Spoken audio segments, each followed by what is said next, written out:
नमस्कार दोस्तों, स्वागत है आपका अपने कंस्ट्रक्शन जोन चैनल में। तो आज की वीडियो में हम स्लैब के बारे में बेसिक्स पॉइंट देखेंगे जिनका कि आपको आगे चल के फ़ायदा होगा। अगर आप सिविल इंजीनियर है, आप फ्रेशर सिविल इंजीनियर है या फिर सुपरवाइज़र है, तो इन बेसिक्स पॉइंट का आपको डेफिनेटली फ़ायदा होगा। तो इसीलिए वीडियो को पूरा ज़रूर देखें। और अगर आप चैनल पर नए आए हो तो चैनल को ज़रूर सब्सक्राइब कीजिए कंस्ट्रक्शन रिलेटेड अपडेट्स के लिए। और अगर वीडियो आपको अच्छी लगती है तो इसे लाइक करना बिल्कुल भी मत भूलिए। और आपके कोई डाउट्स हो तो डेफिनेटली कमेंट कीजिए। तो चलिए हम बढ़ते हैं हमारी वीडियो की तरफ। तो जैसा कि आप देख रहे हैं, यहाँ पर आगे आते ही स्लैब पर आते ही आपको जो वर्टिकल बार दिख रहे हैं, ये कॉलम के बार है। तो ये बार वर्टिकल स्लैब के ऊपर क्यों निकले होते हैं? क्योंकि हमें लैपिंग के लिए इन ऊपर की तरफ इन बार की चाल छोड़नी पड़ती है। तो ये लैपिंग लेंथ कितनी छोड़नी है ये आपको पता होना चाहिए। यहाँ पर आप देख रहे हैं, यहाँ पर बार थोड़े से कम है साइज में, पर इसके लिए एक फॉर्मूला होता है। वो फॉर्मूला होता है 50D। अब 50D क्या होता है? डी मतलब डायमीटर ऑफ बार। तो मान के चलिए हमें अगर हमारा बार है 12 mm का और हमें उसका लैपिंग लेंथ निकालना है, तो हमें क्या करना पड़ेगा? 12 × 50 = 600। अब ये मेजरमेंट जो आता है वो आता है mm में। तो आपका 12 mm के बार के लिए मिनिमम जो लैपिंग लेंथ होनी चाहिए वो होती है 600 mm। तो आपको इस बात की ध्यान रखना है, इसीलिए आपको मिनिमम जो लैप लेंथ प्रोवाइड करनी है वो 600 mm तक करनी है 12 mm के लिए। तो आपको फॉर्मूला ध्यान में रखना है 50D। और बीम के लिए हमारा क्या फॉर्मूला होता है? बीम के लिए हमारा फॉर्मूला होता है 60D। तो आपको इन दो फॉर्मूला को भी ध्यान में रखना है, कॉलम के लिए 50D और बीम के लिए 60D। तो जैसा कि हम आगे बढ़ते हैं, यहाँ पर हमें दो टाइप के स्लैब होते हैं, जैसा कि आपने पढ़ा होगा कॉलेज में, 1 वे स्लैब और 2 वे स्लैब। स्क्वायर शेप में देख रहे हैं, इसे 2 वे स्लैब कहते हैं। अब 2 वे स्लैब कौन से सिचुएशन में होता है? तो जब भी जो एल बी रेशो होता है, यानी कि L/B, ये जो रेशो होता है, अगर ये 2 से कम आता है तो ये 2 वे स्लैब होता है। और अगर आपका जो L/B ये रेशो अगर ग्रेटर देन 2 या फिर बराबर 2 के बराबर अगर आता है तो ये होता है 1 वे स्लैब।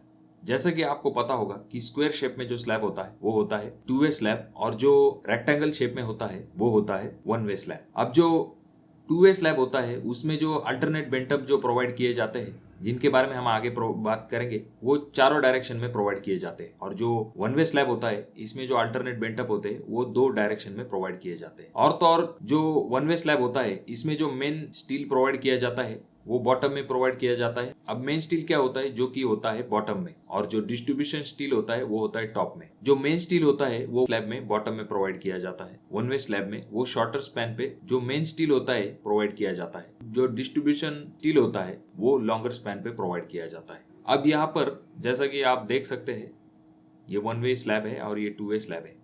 और यहाँ पर जैसा कि आप देख रहे हैं, जब भी आप स्लैब पे जाते हैं तो आपको स्लैब पे जो है, जो आपके हाथ में ड्राइंग होता है, जो आपको पता होना चाहिए, ये जो मेन स्टील होता है जो कि हमने बॉटम में प्रोवाइड किया है, इसके ऊपर जो डायमीटर ऑफ बार लिखा होता है, जो कि आपके प्लान पर भी लिखा होता है, तो आपको चेक कर लेना कि वही डायमीटर का बार वहाँ पर प्रोवाइड किया गया है या नहीं। तो वहाँ पर उसकी जानकारी भी लिखी होती है। अगर आपको शुरुआत में पता नहीं आता है, बेसिकली डिफरेंस नहीं पता आता है, जब भी आजकल जो 6 mm को भी रिब आने लगे, इसकी वजह से 6 mm 8 mm जल्दी फर्क नहीं पता चलता, पर आपको जो है वो बार पर लिखा होता है कि कितने डायमीटर का बार है। तो ये चीज़ आपको ध्यान में रखनी है।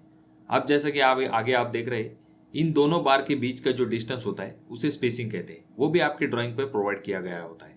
और यहाँ पर जैसे कि आप जो चीज़ें देख रहे हैं, यहाँ पर जो रिंग्स दिख रहे हैं आपको बार के ऊपर, उसे रिब्स कहते हैं। और ये जो बार होते हैं ये होते हैं TMT बार्स। अब ये जो वर्टिकल जो आपको सीधे शेप में दिख रही है, वो जो रिब्स होती है उन्हें कहा जाता है लॉन्जिट्यूशनल रिब्स। और जो सर्कुलर शेप में आपको दिख रही है उन्हें कहा जाता है ट्रांसवर्स रिब्स, जो कि होती है सर्कुलर शेप। और ये जो TMT बार होता है, यानी कि इसका लॉन्ग फॉर्म होता है थर्मोमैकेनिकल ट्रीटेड स्टील। और इस स्टील का वेट निकालने के लिए हम किस फॉर्मूला का इस्तेमाल करते हैं? वो होता है D²/162। इससे हमें 1 मीटर स्टील बार का वेट मिलता है। हालांकि ये यूनिट वेट होता है, एक्चुअल स्टील का जो वेट होता है वो थोड़ा बहुत चेंज होता है, पर आपका काम इससे चल जाएगा। और जो स्टील की रिब्स होती है वो बॉन्डिंग स्ट्रेंथ जो होती है वो इंक्रीज करती है। उसके बाद में जो रिब्स होती है TMT बार की, वो इंश्योर करती है कि जो कंक्रीट और स्टील है उसके बीच में अच्छी ग्रिप प्रोवाइड हो सके। और यहाँ पर जैसे कि आप देख रहे हैं, इसे कहते हैं बेंटअप बार कहते हैं या फिर क्रैंक बार कहते हैं। अब ये जो होता है वो अल्टरनेट प्रोवाइड किया जाता है। यहाँ पर आप देख सकते हैं जैसे कि एक बार स्ट्रेट है और दूसरा अल्टरनेट बेंटअप बार है। और इस बार का जो है जैसा कि आप देख रहे हैं इसे प्रोवाइड किया जाता है L/5 में। अब ये अल्टरनेट बेंट अप बार किस लिए दिया जाता है, जिससे कि आपका जो निगेटिव बेंडिंग मूवमेंट है उसे रेजिस्ट करने के लिए इस अल्टरनेट बेंट अप बार का इस्तेमाल किया जाता है, तो इसीलिए इसे प्रोवाइड किया जाता है और इसके लिए फॉर्मूला इस्तेमाल किया जाता है L/5। अब यहाँ पर आप देख सकते हैं ये चारों डायरेक्शन में प्रोवाइड किया गया है। और यहाँ पर आप देख सकते हैं ये जो हमारा बीम है, तो यहाँ पर आपको बीम की विड्थ, बीम की हाइट दोनों चीजें देखनी है। और यहाँ पर जैसा कि आप देख रहे हैं ये बॉटम स्टील है और यहाँ पर ये है टॉप स्टील। हम अंदर के तौर पर यहाँ पर इलेक्ट्रिक कंडक्ट का काम किया गया है। और ये जो देख रहे हैं आप, ये फैन बॉक्स दिख रहा है आपको, ये जो काले पाइप है ये इलेक्ट्रिक के पाइप होते हैं, इसके बारे में हम आगे देखेंगे। और यहाँ पर जैसा कि आप देख सकते हैं ये जो अल्टरनेट बेंटअप है यहाँ से वो आगे के स्पैन की तरफ जाता है, जैसा कि आप देख सकते हैं। और उसके बाद में जब हम आगे देखते हैं ये हमारा बीम है। अब यहाँ पर आपको अंदर में जाके हम बताएंगे कि किस तरह से बीम दिखता है।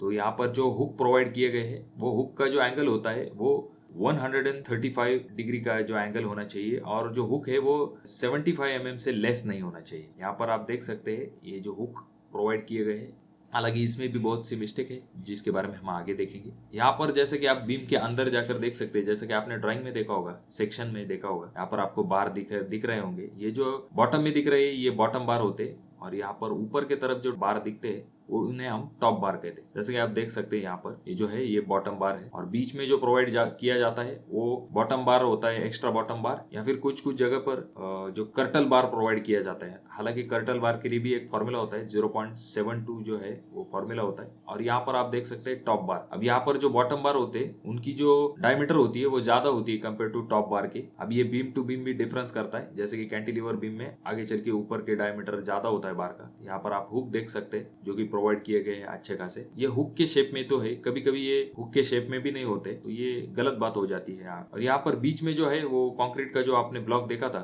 वो उसे कहते हैं कवर। अब ये कवर जो होते हैं ये स्लैब में भी प्रोवाइड किए जाते हैं, उसके बाद में बीम में, कॉलम में और फुटिंग में, इन जगह पे इस्तेमाल किए जाते हैं। और यहाँ पर आप जैसा कि देख सकते हैं ये जो बॉटम में प्रोवाइड किया जाता है इसी तरह से आपको साइड में भी प्रोवाइड किए जाते हैं, जिससे कि दूसरा फायदा ये भी है कवर का कि आपका जो बीम है वो एक साइड्स में क्लियर दिखता है। जैसे कि आप यहाँ पर देख सकते हैं बीम एक जगह पे झुक गया है तो वैसा नहीं झुकता। तो बेसिकली जो है बाहर के वेदर को जो है हमारा स्टील एक्सपोज ना हो, इसीलिए हम कवर को प्रोवाइड करते हैं। तो जो स्लैब है इसके लिए हमें 20 mm का कवर लगता है। उसके बाद में जो बीम है उसके लिए 25 mm, कॉलम के लिए 40 mm और फुटिंग्स के लिए हमें 45 से लेके 50 mm तक का कवर लगता है। तो इसीलिए हमें कवर को प्रोवाइड करना चाहिए। और यहाँ पर जैसा कि आप देख सकते हैं, हम आगे चलते हैं। यहाँ पर जो प्लेट्स है वहां पर टेपिंग की गई है जिससे कि सीमेंट स्लरी नीचे न जा सके, ये भी एक अच्छी चीज होती है। और यहाँ पर जैसा कि आप देख सकते हैं ये जो कैंटिलीवर सेक्शन है यहाँ पर जो है टॉप के बार प्रोवाइड किए गए हैं। अभी इनका डायमीटर जो है वो बॉटम के बार से ज्यादा होता है। जैसे कि आपने पिछले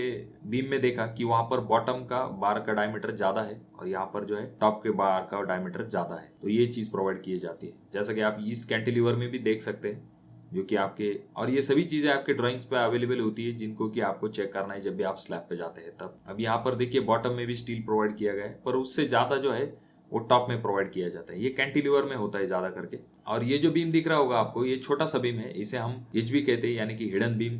जब भी आपको अगर ऊपर की वॉल करनी है या फिर किसी और पर्पज के लिए आपको इस HB को देना पड़ता है।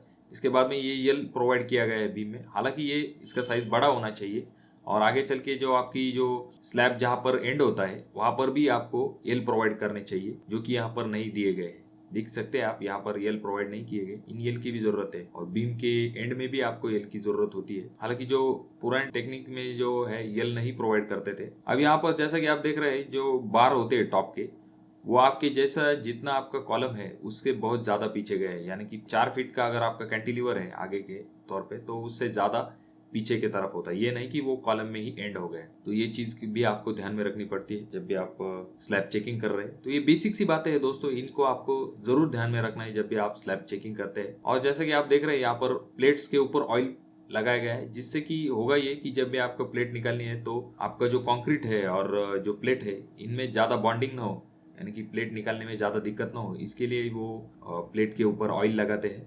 और ऑयल भी आपको इतना ज़्यादा नहीं लगाना कि वो पूरा रेनफोर्समेंट के ऊपर चिपक जाए, तो आपको ऑयल भी जो है वो लिमिट में ही लगाना है। और यहाँ पर दोस्तों जाते जाते एक दो इलेक्ट्रिक के पॉइंट में भी आपको बताना चाहूँगा। जब भी आप इलेक्ट्रिक कंडक्ट देखते हैं जो ये कंसील फिटिंग के लिए इस्तेमाल किया जाता है, तो आपको ये ध्यान में रखना है जो भी आपके पॉइंट जा रहे हैं वो एक्चुअल प्रॉपर जिस तरह से आपका इलेक्ट्रिक ड्राइंग है उसी तरह से नीचे जाने चाहिए। अभी अगर ये पॉइंट थोड़ा सा पीछे की तरफ होता तो आप उनको जो है बीम में थोड़ा बहुत जरी मार के या फिर कट करना पड़ता, जो कि स्ट्रक्चर के लिए अच्छी बात नहीं होती। इसीलिए आपको शुरुआत में ही as a site engineer, as a civil engineer इन चीजों का ध्यान आपको रखना है। तो दोस्तों ये थी कुछ बातें जो कि स्लैब से जुड़ी हुई थी, जो कि आपको स्लैब चेकिंग करते वक्त ध्यान में रखनी है।